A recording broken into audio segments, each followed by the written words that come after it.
Welcome back to Farmhouse Fiasco. It's the weekend again, and time to get some more stuff done.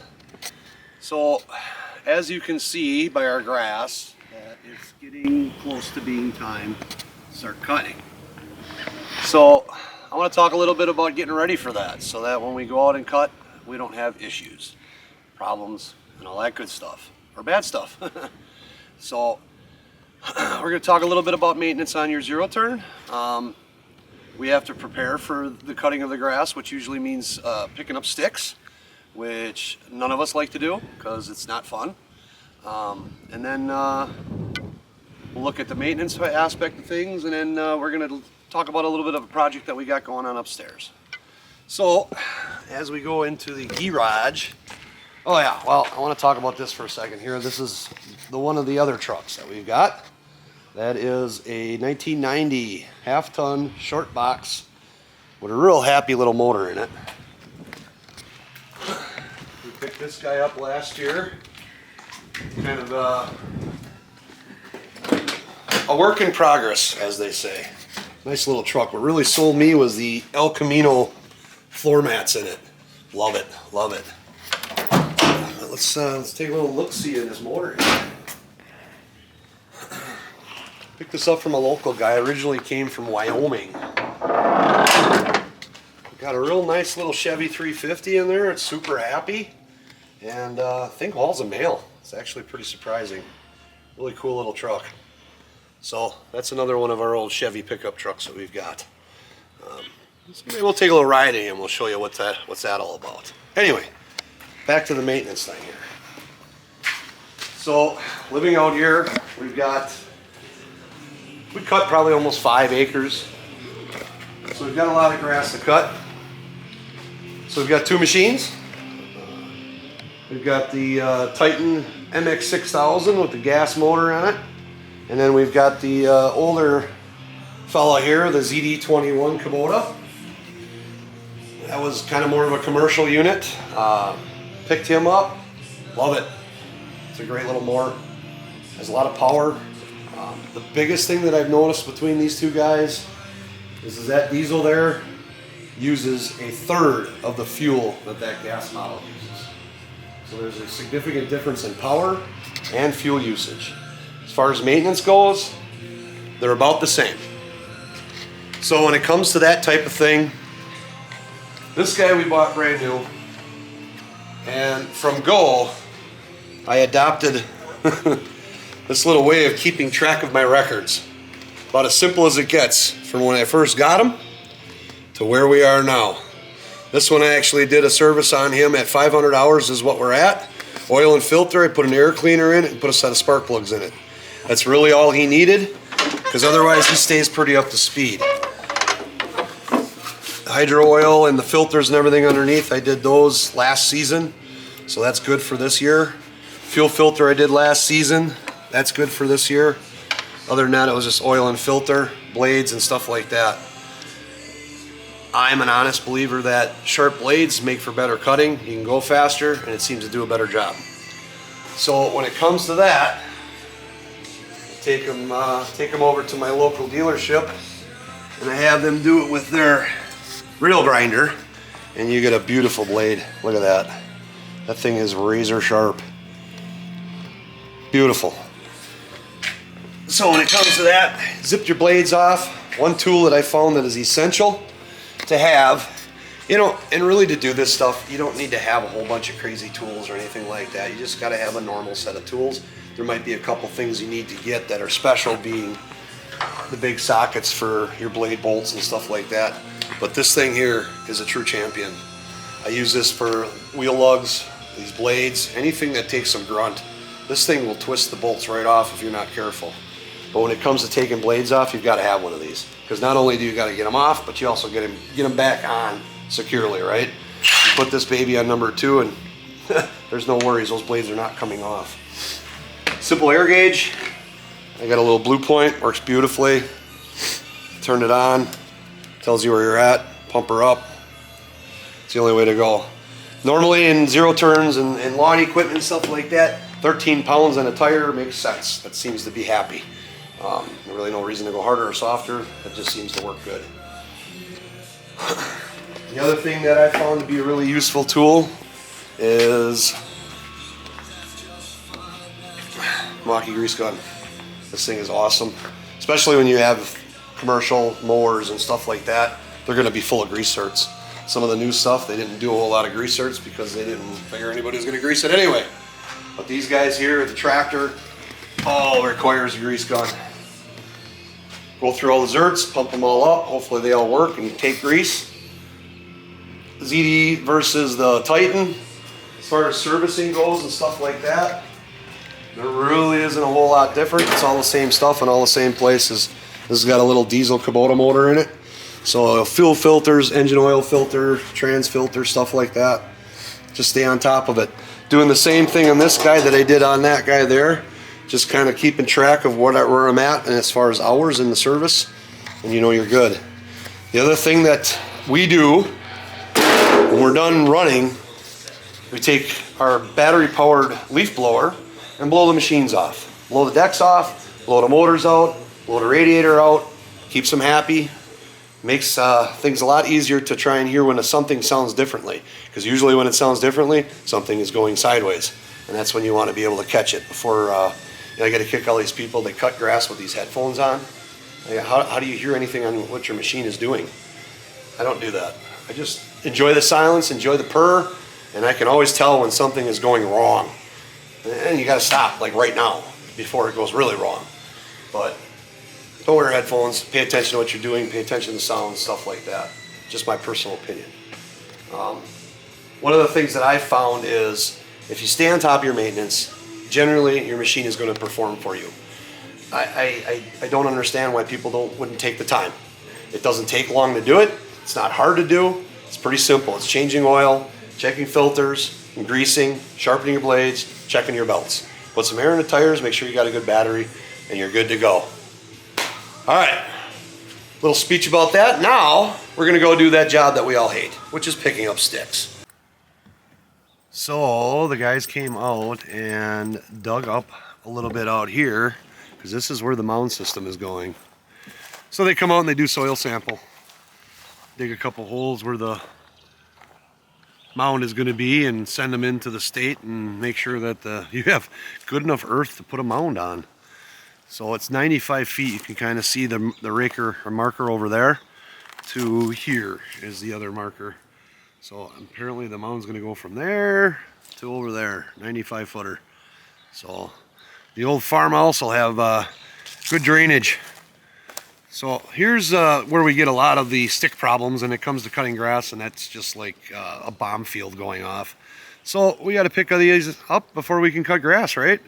So we're gonna do a little quick stick picking up video, and then we'll move on to the next order of business. It's stick picking up time. I'm done. I don't want to do this anymore. Everybody's got to pick up sticks. I don't care. I don't want. Let's go. Pick up some sticks. No. Let's pick up sticks. No.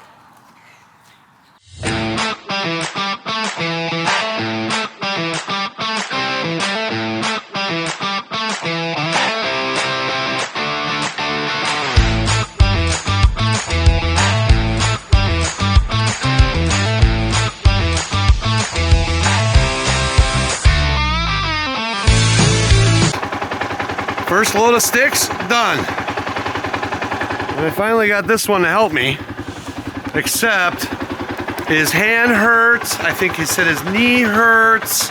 He's in really rough condition. So we're gonna try and take it light on him. This is our first load, so we have to pace ourselves. We're gonna go drop this in the fire pit and then keep picking up sticks. Dog's running. That little black one, she's got some spunk. She's always terrorizing beans. So we get over here with the sticks, and we probably should have looked at this first. Obviously we've had some rain in the last couple days, and the fire pit is full of water. So it really doesn't make sense to put the sticks here, right? It makes sense to dump them right in the fire pit. So this is the best thing that I could come up with as far as draining the fire pit.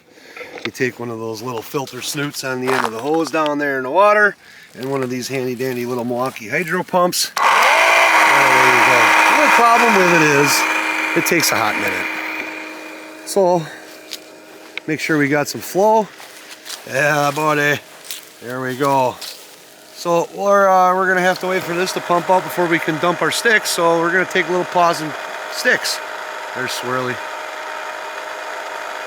Taking in the sunshine, getting some vitamin D.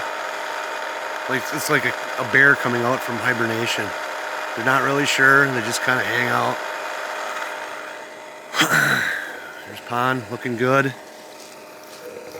All right, we'll get this pumped out and then we'll dump some sticks and then we're gonna pick up some more sticks. You wanna talk about a happy cat. He will sit there and let you do that all day long. Loves it. They got a lot of fur after winter.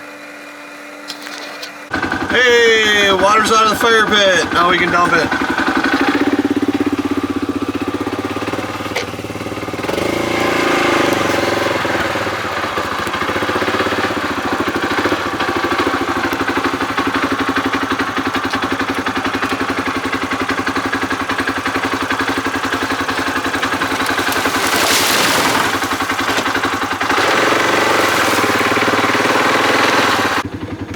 Wife has started planting some of those trees from down below there that we were talking about. So keep an eye on these guys and see how we do. Try to water them, I guess, once a week. You got to give them a good drink, and hopefully he'll take off and be good. So we're going to keep picking up sticks. It's turning out to be a little bit more of a project than hoped for, but that's how it goes out here. So down here in the corner, the pond is over there, the house is there, apple orchard is over there and all that. We got this group of popple trees, and one thing I've learned about popples is they grow really, really fast and then they die. Or every other one. It's odd. Like this one seems to be alright yet. This one here is clearly dead. This one's definitely, you know, I don't get it. So I've been cutting them off slowly but surely. But they do make a mess, especially when they're starting to go sideways. As you can see, the trampoline there, the last storm we had must have had a little wind to it and ripped the screen off of it. So I'll get to fix that too, you know, otherwise the kids are going to be flying off of the thing. Not good. Picking up sticks. Sticks are done.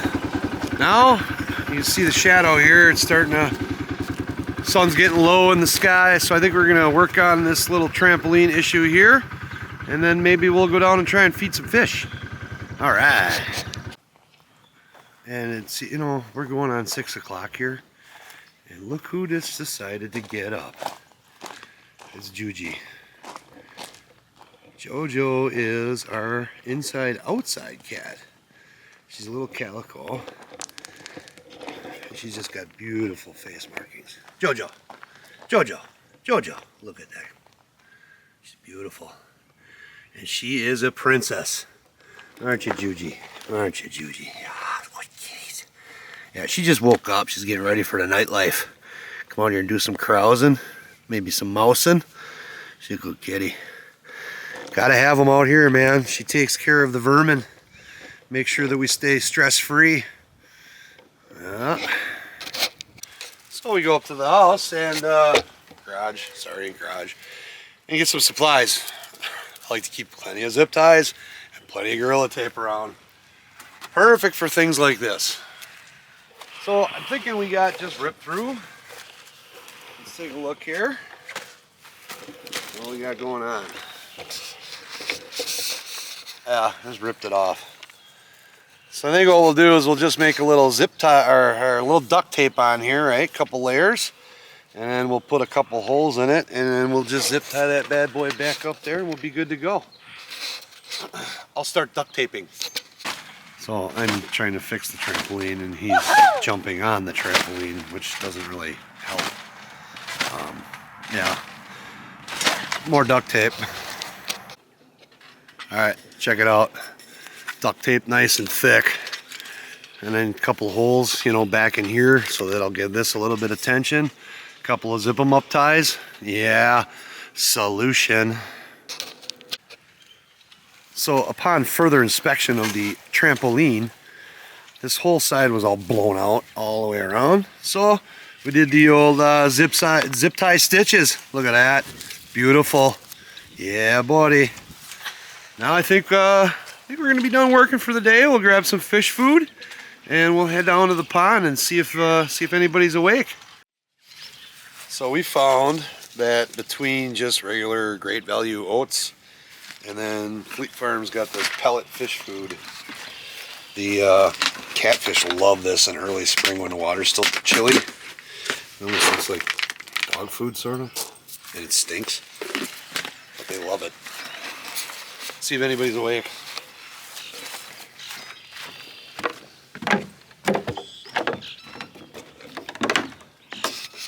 Pond is pretty clear yet. Almost time to add the dye and algae stuff and all that. You can see we got, it's kind of like a channel through here.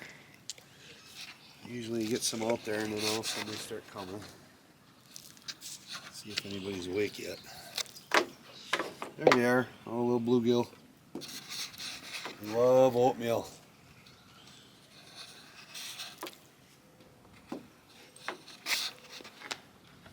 Get some pellets in there and see if we can get some catfish going here.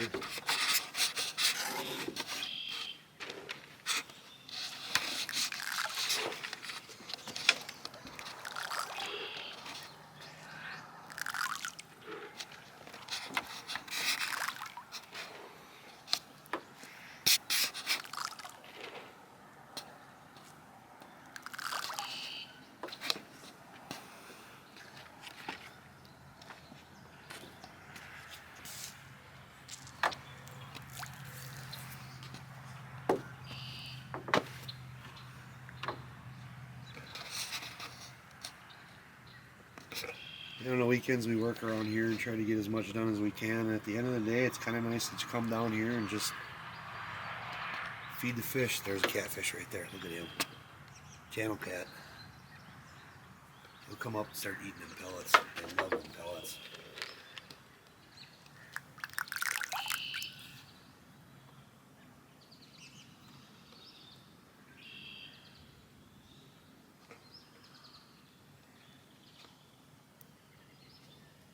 As it gets warmer, there gets to be a lot more fish too.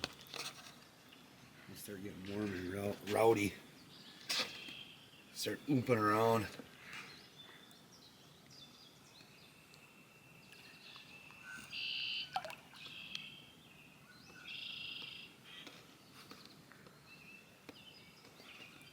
Well, yeah, anyway, just another day at Farmhouse Fiasco. Kind of ran out of daylight today with the stick picking up thing, but we had to get it done. It's necessary. But we'll hang out, feed some fish, and we'll see what tomorrow brings.